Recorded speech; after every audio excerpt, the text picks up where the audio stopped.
Comment ne pas verser des larmes de sang face au génocide que tout le monde peut voir? Comment ne pas étouffer de colère face à ce plan Trump qui oublie la Palestine au prétexte de la sauver? Je pourrais repasser les images de la propagande israélienne montrant les guerriers du Hamas tirer sur des civils. La violence de l'attaque ne justifie en rien l'extermination de ses habitants, minés par la famine et par la mort. Les journalistes et les enfants dégommés par les snipers.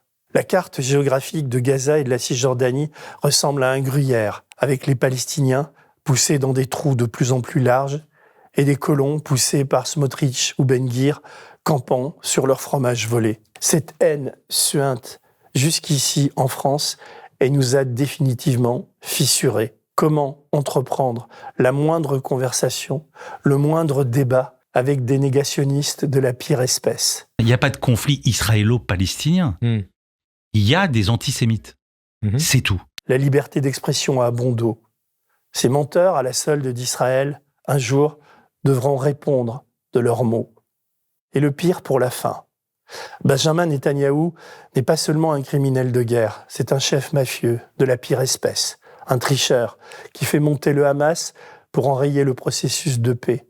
Une ordure qui organisait la famine et armait un gang de tueurs à Gaza pour contrer ce même Hamas. Parallèlement à cela, on apprend que Benjamin Netanyahou aurait financé des groupes djihadistes à Gaza concurrents du Hamas dans l'idée de l'affaiblir. Le quotidien de centre-gauche, Haaretz, lui a trouvé un surnom, Don Netanyahou. Sous son règne, il a tenté d'acheter des magistrats pour échapper aux poursuites judiciaires pour corruption qui l'accablent. Des menaces de mort ont été proférées contre un magistrat de la Cour pénale internationale. Israël a déraillé, écrit Haaretz, et s'est transformé en État quasi-mafieux. Pourquoi quasi?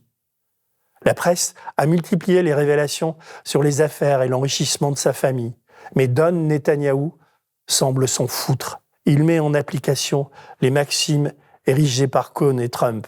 Tenir bon, ne jamais céder. Il a besoin de cette guerre d'extermination pour survivre, peu importe les victimes. La victoire de Trump a été une bénédiction pour Netanyahou. Ils sont liés par un pacte faustien. Sauf qu'à les regarder faire couler le sang, on ne sait plus qui est le diable. Netanyahou? Trump? Netanyahou et Trump doivent se croire immortels. Ont-ils conscience de leur finitude?